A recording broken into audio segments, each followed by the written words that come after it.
The night the prince made my father kneel in the dirt, I knew our village would never be the same. I was there. I saw it all with my own eyes. I was 16 then, old enough to carry water from the river, and old enough to know when to keep quiet. The prince arrived in our village with his guards just as the sun was setting, painting the sky in shades of orange and purple. He wasn't the king yet. His father, the old king, was sick, and everyone knew the crown would soon be his. The prince wore fine, clean cloth and leather shoes that looked out of place on our dusty paths. We were all barefoot. He had a smile on his face, but it was the kind of smile that showed he was bored, like our lives were just a minor inconvenience to him. He announced that he had come to collect taxes, but we had already paid. Our village chief tried to explain this, his voice calm and respectful. The prince didn't even pretend to listen. He simply said the old count was wrong,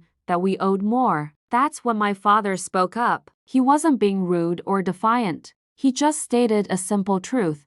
The rains had been poor that season, and the harvest was small. The prince turned his gaze to my father and let out a short, cold laugh. He asked my father if he thought he was a wise man. Then, with a flick of his wrist, he ordered his guards to push my father down. They didn't beat him. They didn't need to. The humiliation was the weapon. The prince told my father to kneel and thank him for his mercy. I watched as my father's hands trembled, his palms pressing into the earth he had worked his whole life. The entire village stood frozen, watching in silence. No one moved a muscle. The prince declared this was a lesson for all of us. He said people forget who owns the land, and that fear is a great tool for jogging the memory. After that public display of power, he took our goats, every single one. His guards went from house to house, taking grain at random. It wasn't because he needed it. It was simply because he could. This became our new reality. Every month, he would return. Sometimes he took our food.